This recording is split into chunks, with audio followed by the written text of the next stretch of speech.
We're live. What's Ryan, up? what's up? How are you? Happy New Year. Yeah, Happy New Year, man. I'm good. Just hanging out. Yeah, it's was it January 11th? I still have holiday decorations behind me. Yeah, I see him. I had to turn them on because like if they were off, it looked like these like straggly wires hanging around, like they just looked really dumb. Now We they're usually wait to take our stuff down too. Like I know like my parents literally just took our Christmas tree down like 2 days ago. yeah. Yeah, this is my So wife's doing. I wouldn't even have this year, but this is what she does. So yeah, you gotta keep it festive, you know. how are your parents doing? They're great. They're hanging out, constantly working and just busy, you know. My dad plays in a band as well. So he's like out on the weekends playing with his band and whatnot too. So they're good though. Everyone's good. Cool, man. Well, before we get too much further, I'm hanging out with Ryan from the band One Step Closer from Wilkes-Barre. Ryan and I have a history, I guess you could say. Oh yes. Yes. So I don't know how old you are now. I want to say probably early 20s, 21, 22. Yes, I'm 22. Yeah. Okay, so I moved across the street from you in Pringle, Pennsylvania Yep. in 2010. So you were 11. 10 years old? 10 or 11. Yeah. Yeah, I 10 was or born 11. in 99. So yeah, probably like 11. Yeah. Yeah. So that's wild. So I knew you when you were 10 or 11 years old. Like this is how old I am now, right? It's crazy though, because yeah, like that doesn't feel that long ago though. For some reason, it seems like you were just living in that house like 2-3 years ago, you know, but you've been moved out for at least 5 now, right? Something like that. Yeah, I moved out in 2016. Yeah. So like over 5 years now. Crazy. Yeah, almost going on 7. So yeah, it's it's kind of funny, fast forward 12 years later and where we are today and what we're doing and especially you. I mean, at that point you were 10 and I remember you and buddies skateboarding on the hill, Pringle Hill. Yep. The hill in Pringle was giant. And you guys would skateboard and I remember, and I don't know how long you've been playing music for, but I remember at one point during my time living there, I remember just, I don't know if it was you or your dad. I assume it was you and your friends, but just playing music during the day, just smashing the drums. Yep. Yeah, so my dad, it was definitely me and probably my friends as well. But yeah, I got a drum set when I was like 13 or 14. And it was literally like right like downstairs, like in the one room. And yeah, I would play it every day. Like that's when I was like just starting to learn how to play drums. Because before that I was playing guitar. I've been playing guitar since I was like 8 because of my dad. So like that's when I always like wanted to play drums really bad. So like he bought me a drum set finally. So yeah, but yeah, and we were just skateboarding every day down the hill and like up in that area. I had that little curb waxed up the street on the corner there. So I would just skate up there and just like skate the curb and stuff all the time. Yeah. It's just so cool to see, where you are today. That little kid in the basement playing the drums and guitar and all that kind of stuff. And now you are touring the world. Yeah. I mean, it is crazy. It's crazy. Like putting it into that perspective, honestly. Right. Because I was thinking about it because I haven't seen you since I moved from Pringle 5 or 6 years ago. And then you walk in the doors of Axelrad, maybe 2 months ago. And I'm like, holy shit. Yeah. He's all grown up. Dude, I know. And it's crazy because like it's now like I see you 10 years later and now you're doing this podcast too about music stuff. And it just kind of all like it all comes. We came back to each other, I guess, what I mean, in a weird way. It's cool. So yeah, it's funny because I was at the radio station when I was living in Pringle. The Weekender and the radio station. So I was always like involved with music. And then in 2017, I was already gone. And I don't know when you guys started One Step Closer. We'll get into that. But I started a radio show that I played local music for, 3.5 years or so. And I never came across One Step Closer. And I'll admit that hardcore is not my go-to. I have to be in a specific mood and it has to be like melodic, which your band tends to be. Yeah.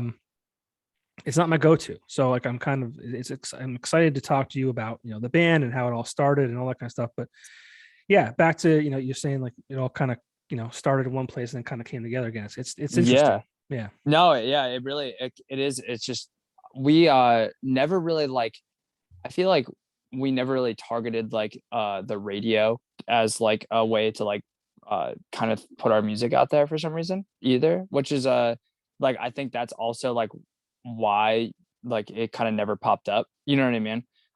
Just because like the way like hardcore bands work and like stuff like that, it's like mainly just like at the time when in like 2017, like Bandcamp was like the big thing for like hardcore for some reason. And now it's like everyone's immediately on Spotify and like stuff like that. Like that's like it's kind of turned into like streaming only really. But yeah. Well, cool. I did my best to kind of try and find new bands, and it was never like I never focused on a genre. So like I was trying to find, hardcore bands or even rap artists or country and kind of highlight the local scene. And I never came across it. And I just hardcore was never on my radar, I guess you could say. Like that much. But I mean, when did One Step Closer, officially start? I mean, have you guys been together for a long time? And I know you put out some music within the last year or so, but how did it all start? We were, I think 2016 it started. We had our first practice like literally January 1st, 2016. And then we put out like 2 demos and they were bad.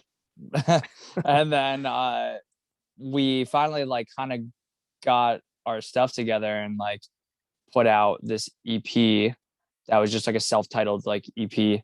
And then that's kind of when we got like a little bit more like traction, I guess. And then we started playing a lot more locally.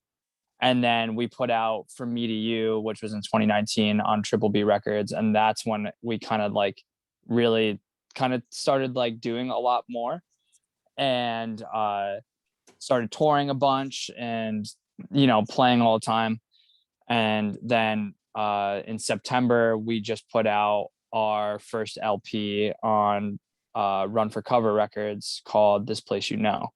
So that was like our big step into like, actually like signing to like a real label and like, you know what I mean? Like kind of,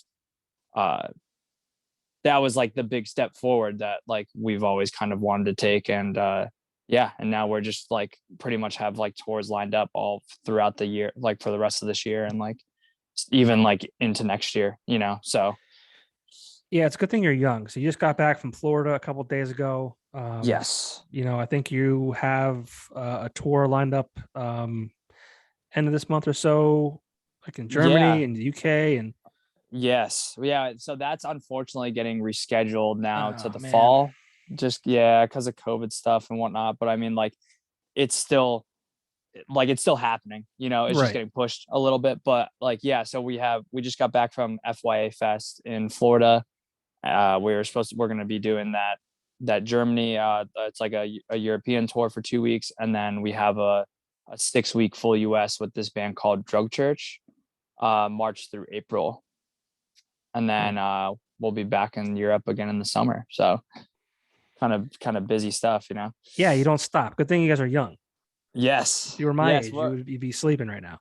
No, I know. Well, like it's also, we kind of just hit it at the right time just because we are all like, but when we started getting a lot more traction, we were just out of high school pretty much and like just starting college. And I was able to do like, I got my associate's degree and then like, we were kind of like, hey, let's just tour nonstop and just see what happens. And then, and now we're here, so like, I think we're just going to keep doing our thing, Yeah, I mean, I think that's played out for you pretty well so far. And as far as those tours line up, I mean, is that the label helping you out, or do you have a management team, or how does that work? Yeah, so we have we work through APA, which is a booking agency. They do like a lot of big bands and a lot of smaller bands. Like it's like a great range of stuff. We work with Jason. He's awesome, great dude. And then we have a manager. His name's Bob Shed. He he's worked for like record labels and a bunch of stuff. He's like a really good friend of ours. And then the record label, like Run for Cover, doesn't really like, you know, they don't really help with the tour stuff per se, Sure. but they, you know, they do a lot of other stuff, mainly just like, you know, record like layout, timeline of stuff like that, and then like always pushing back and forth ideas of like different things that we could be doing, and you know, like but yeah, I mean, it's mainly like our agent who gets us the tours and stuff like that. What are the benefits of being on a label? I mean, you talk about marketing and things like that, but you know, signing to a label back in the day, you know, meant distribution of CDs and, you know, even before that, cassettes and all that kind of stuff. How does that play as a part of what you guys are doing in a world where, you know, streaming is, you know, probably what people go to the most? I think, you know, obviously vinyl has kind of made a little bit of a comeback. I'm not sure if you're into that avenue or not, but I mean, being signed to this label, what does that do for you? I think, I mean, vinyl is huge right now, especially in hardcore. It's kind of always been a big thing. But yeah, they've pressed, like, we're on our second, almost third. I think the second pressing is about to sell. Like, we're on like our third pressing of the vinyl for the new record, and like they help with, you know, all that distributing, and like it's pretty much like everywhere. It's in a lot more like, you know, bigger record stores and like mainstream places that you can find it, and then you know, it helps being like doing music videos and like doing all that kind of stuff. Like they will pay for like all that kind of stuff. And like for instance, we also like had to like rent a van on the West Coast last month for our tour, and like we just didn't have any extra room on like anyone's credit card because we're all young and we don't really have credit cards or anything like that. So they just put it on a card for us until like we got back. And it's just like they do a lot of little things to help. And they also just like, we have like a PR team and just like people who are constantly pushing us onto different magazines and different like all these different places. And like, you know, it's really just like they help push our band to a new audience.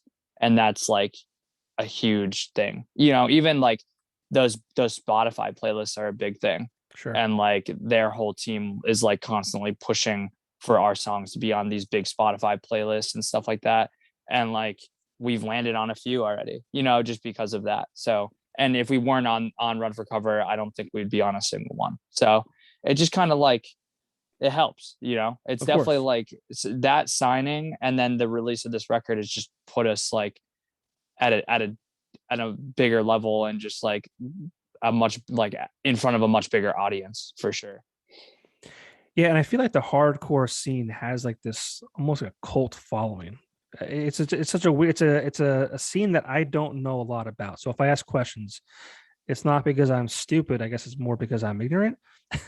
No, yeah, and I think that's perfectly fine. I'm stoked that you're asking questions. It's nice to be talking to someone who kind of doesn't really know as much instead of talking to someone, because usually we're always talking to people that just know everything. Yeah. You know what I mean? It's cool to be like on like a different playing field. You know what I mean? Yeah. So I mean, like the hardcore scene, I just feel like it's like a lot of DIY. It's just like this cult following. It's just everyone's like loyal and like they almost like if you have a show in the basement of a church, because I think a lot of these underground hardcore scenes kind of almost live in those places to an extent.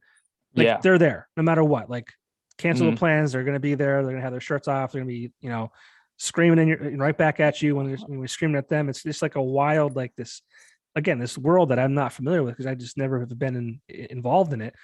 Yeah. Yeah. Is hardcore what you know grew up with and that's why you're in it, or how did that all kind of happen? I mean, like you said, I mean, you've seen me skating all the time, you know, and like I started skating when I was like 9 or 10, and then I would just skate every day, and I just met a lot of people, and then like a lot of the older kids that we used to skate with were like, yo, you should come see this show, like this band is playing and like stuff like that. And so I saw my first show there was a title fight show when I was like 12 or something like that, 12 or 13. And ever since then, I've just been kind of like hooked. You know what I mean? It was just, I was like, whoa, this is so crazy. But like, I've been into bands like Green Day and Blink-182 and like more like the punky, like pop punk stuff. Like since I was like 7, 8 years old, just because my dad, you know, kind of put me onto all this like classic rock and like early 2000s kind of stuff when I was very young. So I've been always super into like that kind of stuff. And then moving forward, it just progressed where I got involved in the hardcore scene. And then I was like, I want to start a band, you know, and it just kind of more so, you know, moved through there and just kind of kept going. And now, you know, we're on this label and we're still playing small shows and still playing DIY stuff always. And I hope we continue to do that for as long as we can, you know. But I think that's another perk of the label too, is that like we're also kind of expanding outside of that. But you know what I mean? It's still doing stuff inside the scene. It's like, it's just been something that I've been involved with forever at this point, it feels, you know? So, but yeah, it's definitely, I think it all comes back to skating, which is kind of funny. Yeah. Yeah. I guess that's like part of it all, right? Yeah, it is. It's like skateboarding and hardcore music just go hand in hand for some reason. Well, it's funny because Axelrad was kind of built on like this, you know, skater lifestyle, BMX bike riding, you know, tattoo culture, punk rock attitude. And there's times when I'm working there, I kind of feel out of place because like I'm not any of those things. I can't ride a skateboard. I used to ride bikes occasionally, but not to the extent that a lot of these, you know, people who work there do it. I have minimal tattoos compared to others, so it's interesting, the whole culture. Yeah, it's it's cool because that Axelrad started where this old hardcore venue used to be called Home Base. I think it was called Home Base. It was Backstage. Or Backstage. That's what it was. Yeah. Backstage, yes. So Backstage, and then it's like they have a punk DIY venue and then a punk DIY type, you know, business starts there. And it's like it's just cool because like it's ran by people and they still treat it like kind of similar, like where they kind of have this like punky mentality when it comes to Axelrad, which is like, it's awesome. At least like I love it, you know. Oh, 100%. It's I love it there. It's, you know, I went from working in a corporate kind of setting where, you know, your GM wants to have a meeting every morning at 8:30 just to say the same thing he said to you the day before. I don't know if it's just he wants to hear himself talk or whatever it is, but to like just this atmosphere of like, we have a job to do and we're going to do it, and everyone does it. So it's pretty neat. So yeah, it was awesome seeing you walk in the door. Yeah, I mean, like it's funny that you say you feel like you like don't fit in or something like that, because I look at Tony and I'm like, damn, Tony doesn't have a single tattoo either. And like he plays tennis and is like, you know, like coaching the tennis team. And I'm like, this dude's the furthest from a punk, but like I love him, you know. He's the best. He's like the whitest white guy, you know. Exactly. Yeah. It's so funny. But and then he's like surrounded by all these people, like you said, with like tattoos and just like have this like punky kind of attitude and like all ride BMX and stuff. It's awesome though. Yeah, I love that.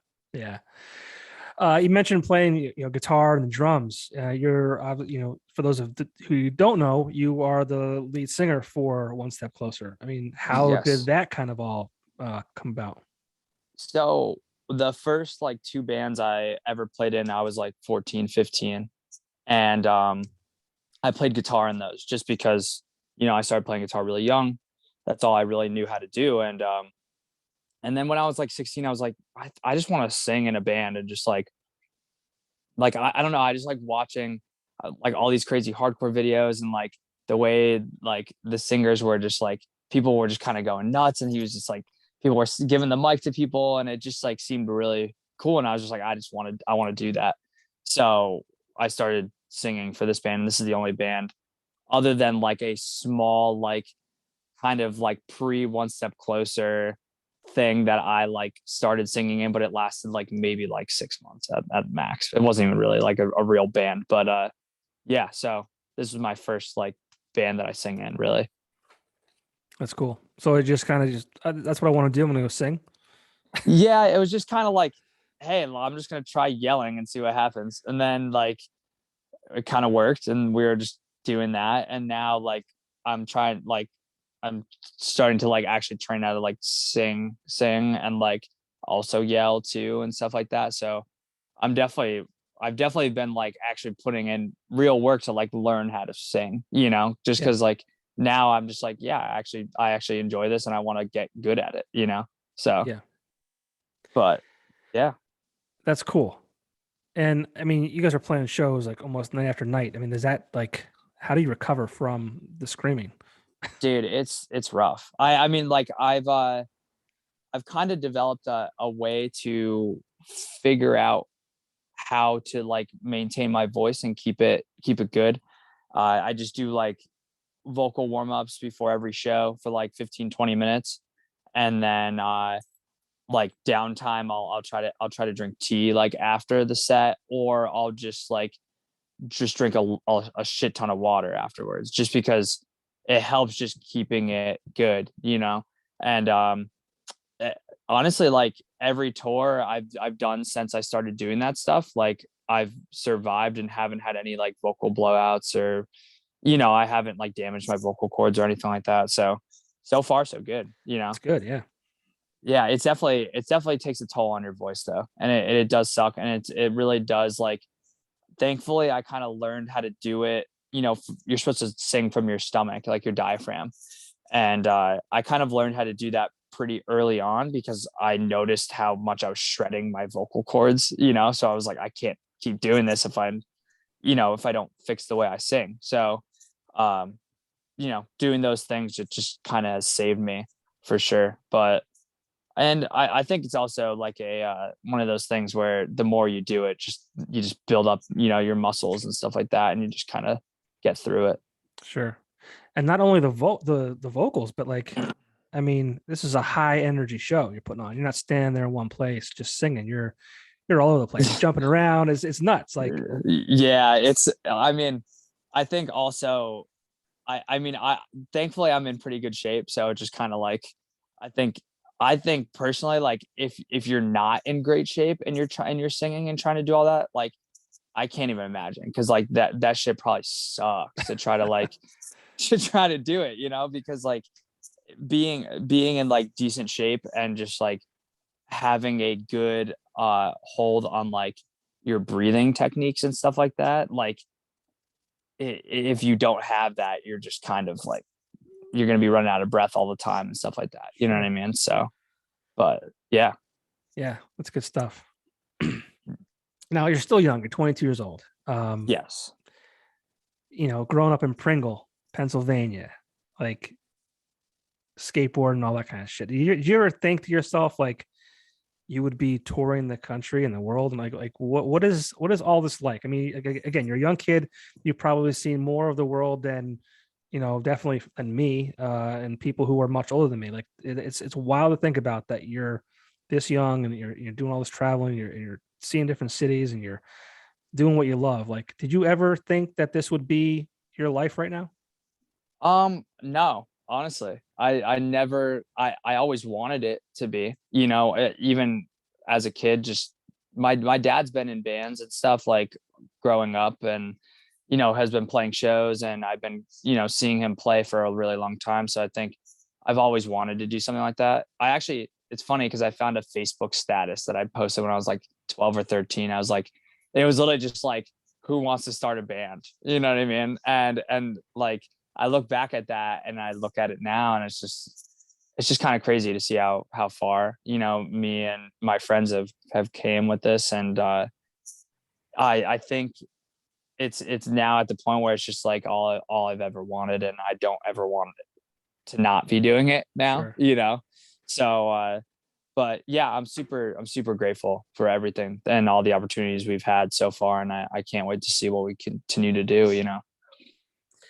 Yeah, and as far as obviously we're I hate talking about it, but I mean it's part of our lives. We're still in a worldwide pandemic. Yeah. Um, that could have easily derailed, and it has derailed a lot of young bands, what kind of kept you guys pushing through all of that and kind of persevering and coming out on the other side? I know these few dates coming up got pushed back, but I mean, you're still doing shows, you're still doing dates. What has the past 2 years looked like for you guys? It was kind of like we were already working on writing a record like right before the pandemic happened. We were on tour in Europe with a band called Turnstile like right before the pandemic happened. And we were over there when like they announced the travel ban and all that stuff. So it was just kind of like a very crazy, like we literally played shows up until the last minute that we could play shows. And then it was just kind of nothing. So our plan was kind of like just stay as busy as possible, keep people as interested as possible, and do as much stuff as we can. So we got home, finished writing the record, demoed the entire thing, then started recording. And then we're doing some live streams and stuff, like, because that kind of became a popular thing where like bands were doing live streams and stuff. So we did 2 live streams, and then we're just doing merch drops and different things like that, just to like try to stay engaging, with our fans and stuff like that, and keep being creative and working on something. So finally finished the record, and then we ended up getting signed to a new label, and like that was a whole thing. And so we stayed pretty busy, and I think we stayed busier than a lot of bands were, you know what I mean? At least like a lot of bands that were like our size, like pretty small, and like, because I think it was either like you persevered through this pandemic and like people and like your band was thriving, or it really just took you down to like square one again, you know what I mean? Yeah. And I definitely saw a lot of bands fall off because of like them just kind of not doing anything. Yeah, it's one of those things like, artists especially, and I was always concerned about, and I think a lot of people I talked to, did the right things. They kind of focused on themselves. They kind of took the time to write music and things like that. But I was like, this is artists and musicians, like getting out, traveling, and being on stage in front of an audience. That's like almost like therapy, and that's like part of who they are. Like, Yeah. what do you do when you basically lose your job? Like, it's kind of crazy to think about. Yeah, it was definitely a very depressing time for sure. And like I think the record definitely kind of reflected that a lot, just because like we had so much stuff lined up for that year, and like like that was like our first true year of like, hey, we're just gonna tour nonstop and like very much like just go for it full-fledged, and we had literally tours pretty much booked up for the rest of the year, and then just to kind of have it all taken away, and it was a rough time. But like, yeah, I think playing shows and touring is like kind of therapeutic in a weird way, and then sometimes it's stressful, obviously, but just like any job would be, or like anything you're doing that you love, but yeah, it was definitely weird to like have that moment of like, am I ever going to play a show ever again, kind of thing, Yeah, it definitely made people think about their futures and what they were doing. Yeah, for sure. You mentioned merch. You guys do some pretty interesting things as far as merch goes. Yes. I know that 'cause I've seen it. It's not just here's a T-shirt with your name on it. How important is it to you guys to like really get creative as far as whether it's the color and style of the garments, to the design, to the placements on, like, where does all that come from?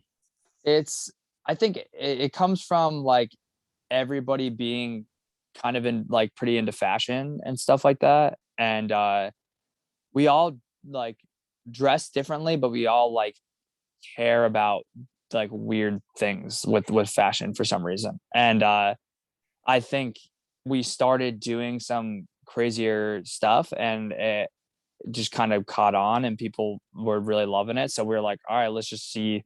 We just want to do whatever we want to do at this point, and like go as crazy as possible. Like last year we made this crazy like Sherpa jacket that like me and our guitar player designed together, the whole thing, and then like had it made through this company called Gold Set that does like a lot of crazy merch and stuff. And like, I don't know, Ross just comes up with some really, really crazy ideas, and we're always just like, yeah, let's just go for it. It kind of adds to like the style of the band and like just like our personality, and I think it also just makes things more interesting when people are like looking at our merch table and stuff like that. And now it's just, we're kind of just like known for that, like just having kind of some crazy merch. 100%. I mean, I think everything you guys do, it's almost like, and you can correct me if I'm wrong, but it's almost like limited run items. It's like you get some stuff done, and then once it sells out, it's gone, and you're on to the next new design. So it's almost like exclusive. Yeah, we try to keep things pretty exclusive, and we try to keep like not rerun too much stuff or like reprint a lot. Like we're always putting new designs on different things and like trying out new stuff. I think we almost think of it as like little like almost like a streetwear brand sometimes, where like they have weekly drops and it's always something different, and then we kind of think of it in that same way, where we have like if we're doing a drop online or something like that, we'll do like a spring drop, and then we'll do like a winter drop, and like it's always something different, but it's like kind of coordinated with the seasons and then kind of like exclusive to that time, and that's it, so yeah. And then if it catches on or something like that, then we'll maybe run like a big pre-order so more people could get it or something like that. Well, it makes sense. I mean, you want people to buy your merch, and I think that if they know that they might not be able to get it down the road, that they have to act now. Yeah, it's definitely like we did a winter drop like last year, and it definitely pissed some people off because we did a pretty limited run of stuff, and we were saying like, hey, this is going to be a limited thing, and everything sold out in 2 minutes. Like, awesome. Yeah, and it was awesome, and we were stoked, but people were like super mad because they didn't get it, and like so after that we're like, hey, maybe we'll keep the limited stuff. Like we'll still do the limited stuff, but if something catches on and people really want it, we'll just set up a pre-order, and like then the people who really want it will still get it, because we just want to like make sure we appease everybody. Give the people what they want.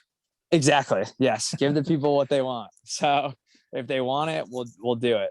But now yeah. Do you get any advice from your brother Kevin? Because I feel like Kevin's got this little style thing going on too. I always see his Instagram posts. Shout out to Kevin. Yeah, shout out Kev. I definitely actually no. Like, I mean, sometimes like, on occasion, but you should see his closet and how much OSC stuff he has, because he'll see it and he'll text me. He'll be like, bro, I need that. I need this. I need that. I need that. And I'm just like, all right, dude, I'll just bring you one home, like whatever. Nice. But like, yeah. So I think he really loves the stuff that we do, which is really cool. And he'll throw some ideas out there occasionally, but I feel like we're always kind of like one step ahead of like he'll bring up something and I'll be like, we're already doing it. Done. You know what I mean? Yeah. Yeah. So it's pretty funny, but yeah, he's a big supporter, which is awesome. Yeah. How's he doing? He's great. He's doing really good. He's in school and just like, I think he's going to Penn State starting this semester, coming like just starting soon. And he's working and full time. So he's a busy man. Yeah. He'll message me every now and then, and we'll talk back and forth via text or, Instagram or whatever. Yeah. But no, he's doing great. He really is. That's good. Yeah. Two Pringle boys doing all right. Yeah, we're doing all right. And I mean, what is the area? What is our area is unique, I guess you could say. Oh, by a long shot. Yeah, it's definitely unique. Especially Pringle. I mean, not everyone knows Pringle. Pringle's a very small town. It's outside of Kingston. I don't even know how many people live in the city of Pringle. I'd say no more than 300. I was going to say maybe 300, right? Yeah.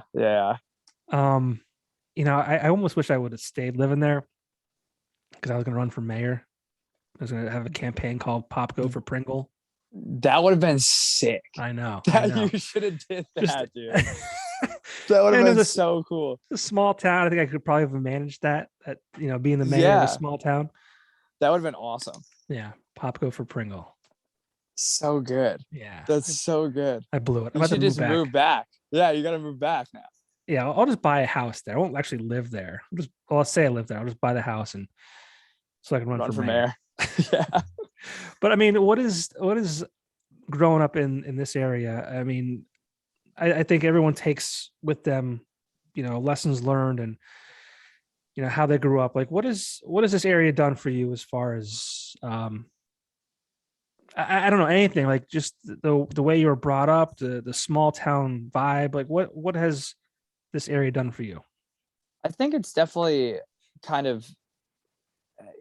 shaped the person that I am, because I think I wouldn't have the opportunities that I've had and met the people that I've met if I lived somewhere else. You know what I mean? I think it all kind of like I grew up, I skated every single day because like that's all there was to do, is just like skate and like hang out with your friends, and like the area is just kind of like, it's just kind of a dying city in a weird way, and we're kind of behind the times a little bit in a lot of places.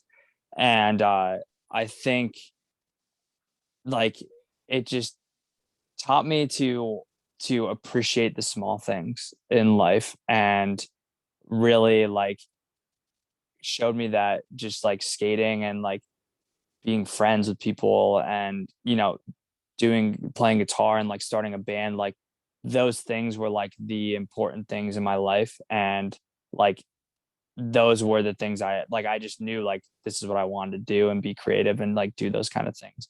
And I think if I lived in a bigger city, it might have been a little different, just because there's a lot of other opportunities and different, I could have been a big baseball. Like I played baseball as a kid, and like if I grew up somewhere else, that could have been my life somewhere else completely, just playing baseball all the time, or like I could be in college in some, big city or something. But I think just growing up here, and only really having those things, like I just made the best out of what I had. Yeah.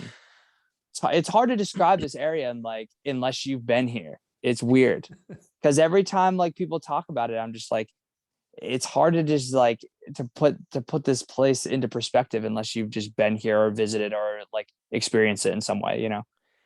Everything I feel like comes back to northeastern Pennsylvania, though. It's this weird thing. I don't know if people could leave and they always come back, or like you could be somewhere else visiting a city and you'll see either someone or something from our area in that. It's a bizarre thing. It's crazy. And that even goes to with music too, because there's been so many bands that have came out of this area that have done a lot of cool things, I mean, Breaking Benjamin being like a big like new metal band comes from our area. Bands like Title Fight and Tiger's Jaw, the Menzingers, like like they've all made a name for themselves out of this area. And it's just kind of crazy because it's not just like that with music. There's a lot of like little things, like you're kind of saying, that all kind of tie back to our area in some way or form. It's just even the Poconos. Everybody knows the goddamn Poconos for some reason, and like why, I don't know, but like people just do. And I do agree with you with that. What I think is nice about this area is like it's not too big to make something for yourself, and I say that meaning like if you go to a big city like New York City, like you're a small fish in a big pond, right? Yes. This area at least gives you enough, like where you can, how do I say it? Like it's just small enough that you can kind of stand out, I guess you could say. Like, yeah, and I'll just use myself as an example, and I don't want to do this, but it's just easier for me to do. I had no business having a radio show. Mhm. I had no business being on the radio, but I was.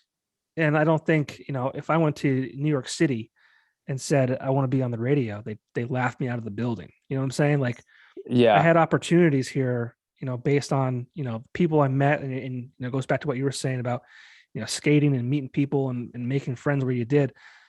You just have an opportunity to, because it's not too big. It's small enough where you can, meet the right people, do the right things, and make a name for yourself, whether it's, you know, a huge name or a Breaking Benjamin or not. It's just it's a good place to have good opportunities. Yeah, I completely agree, because I think it's you're almost not competing with other things, Yeah. because it is such a small area that, like, you might be the only person who's starting a clothing brand or doing like some kind of special like arts and crafts thing, or starting a band that sounds like this, or some specific genre, like, instead of where you're in Los Angeles or New York City, like you're saying, and you're like, your band is a dime a dozen Yeah. everywhere, or your special art things is the same thing. It's like, you're in this area, and then, if, say, you do make a name for yourself or something like that, it also kind of spreads around in a weird way, like kind of quick, Yep. and also kind of branches out into all these different places, especially because, like, Wilkes-Barre hardcore scene for like is a very like well-known thing for some reason, Yeah. and I think it's just because of all the bands that have came out of here that have been popular and stuff like that. So as soon as like we started to kind of gain traction, it was just kind of like, oh, they're a Wilkes-Barre band, and like everyone's like, oh, that's sick, so it's like, it's pretty interesting how it all works here. Well, I mean, this is probably before my time, or it was during my time, but I lived in the country at the time, so I wasn't exposed to it. But well before your time, like there were a lot of bands that came through Wilkes-Barre. Um, was a home base, and then there was Metro Cafe The Metro. Metro, Yeah, yeah. it just like names that's now is like almost not household names, but like Newfound Glory and things like that. Yeah. Like holy shit, they played this whole in the wall place in Wilkes-Barre. It doesn't even exist these days. Yeah. Um, yeah, it's just There, definitely it's an interesting town. our friend Matt, do you know Matt Wren, right? Yeah. Yeah. So our friend Matt Wren, he has like this whole scrap booklet of like old show flyers. And we were looking through them one day, and like My Chemical Romance played like the Metro in like 2002. It's And crazy. like, yeah, in a small, like probably 150 cap spot, you know what I mean? And like Silverstein playing in like 2001 before they were like a big known band, or like, yeah, like you said, Newfound Glory totally played, so many. And it's like, it's crazy because like you wouldn't expect bands to come through here like that, but even there's a lot of bands that even come through to Montage that are like big, like massive bands, Mhm. like coming to Montage, and like you wouldn't think that they would stop here, but they do, because Yeah. they're so close to Philly that it's like, why not just play Philly? But like a lot of bands do end up stopping through here, which is pretty interesting. Yeah.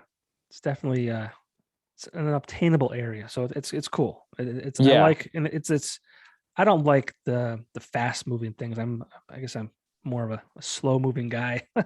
Yeah. I don't like New York City. I don't like the hustle and bustle. It just not for me. I So love that kind of stuff. I'm the opposite. I do love you? it. Yeah, I love it Yeah, I don't know. It's just too much, too many moving pieces for me. for sure. But well, one more question before I let you go. I know I think you have a show tomorrow, but as far as your music goes, what is your music about? I mean, do you talk about these? Do you write about things you're going through? Do you talk about things that are going on in the world? What's the primary component of what you're writing about? I think usually lyrically, it's kind of like I always try to base it like a time and place kind of thing, because I think it's important for a record when like I said, that this whole past record was written kind of through the pandemic and kind of through like a weird time. So a lot of it's a lot of like pretty personal, just like issues that I was going through and issues, like about with the pandemic and stuff like that. And it's a way for me to be self-expressing. So I think that I put a lot of my own thoughts and feelings into it. So it's kind of more based around that and less around like, worldwide issues. I know like the one song on the record called Pringle Street, which is funny. But that song's a pandemic song just because like I was just stuck home for so long, and but the rest of the record is a lot of definitely kind of more sad, melancholy type lyrics, just because that's how I was feeling at that time and place, Sure. So I always try to keep it pretty true to myself and be as open and expressive as possible. That's cool. I think people connect with that kind of stuff easier, when they 100%. could relate to it. It's genuine. It's relatable 100%. Yeah. So yeah, that's kind of how I go about it. Cool, man. Well, best of luck with the US dates. I hope they don't get pushed back on you. I hope so. Yeah, I hope so too. I hope not. Fingers crossed. I feel like we're gonna, like, obviously we just had the holidays, and I think things got a little hairy around that. But I think in the next few weeks, hopefully the cases kind of subside and we can go back to what we were going towards. Dude, I know. I hope so. I think so far, like I've seen some shows getting canceled, but I haven't seen like everything just being like, yeah, every single tour is getting canceled, every single show. It's kind of more so a 50-50 of like, it almost depends on if the band is comfortable enough to do it. Sure. Yeah. So like, I mean, that fest just happened in Florida and there was like 2,000 people there in a big room. And like, I'd say 80% of the people were not wearing masks, and it's like, it is what it is. But like, if an event like that is still happening and not getting canceled, then and cases are going to slowly probably start going back down. I don't think that stuff will get canceled in the spring. Yeah. But we'll see what happens, Well, I mean, the NFL games are still going on. College games are still happening. How many thousands of people are in those stadiums? So, I mean, we can't lock down again. I'm pretty confident in that, but we'll see what happens. Yeah, I'm fingers crossed. I don't think we will, but yeah, we'll see. Yeah. Well, best of luck with all those dates. Where can people find you online? We're pretty much everywhere. Any streaming platform where you could find our music, YouTube, Bandcamp even too. But like, yeah, any streaming platform, and pretty much anywhere on Google too. Cool. One step closer. It was good talking to you, man. I still can't get over the fact that I knew you when you were 10 or 11 years old. And yeah, you were this quiet kid. I mean, not that like I was ever outside going, yo, man, what's going on? Well, let's talk. Like, but your brother was a little more, I guess, social than you were at that point. I mean, again, young kid. You shouldn't be talking to a 27-year-old. That'd be weird. Yeah, no, I think I definitely, when I was younger, I was definitely a little like more timid with like adults and stuff like that, because I was a little kid. Yeah, exactly. But yeah, it is crazy. It all came full circle in a cool way. So yeah. Well, tell your mom and dad I said hi. Tell your brother I said hi. And for sure. I mean, like I said, hardcore is not my thing, but I like your stuff. I'm not saying that just because you're in front of me. I like Boy Sets Fire, which I kind of compare you guys to an extent. Cool. So, yeah, as long as there's like a melodic, tone to it, and I like that kind of stuff. So hopefully, I'll get out to a show if you're ever playing around here. Yeah, dude. I mean, we've been kind of seldomly playing like locally, like just because like we want like the hometown shows to be special now. Sure. Now that we're like touring all the time, stuff like that. But I'm sure it'll probably be like a once a year kind of thing. So like maybe like later this year we'll play like a home show. Cool. But yeah, it'll be cool. So let me know for sure. For sure, yeah. All right, man. Thanks again so much. I appreciate your time and best of luck on the road and on the future shows. Hell yeah. Thank you, man. Appreciate it. Thanks. Yep. See ya. Peace.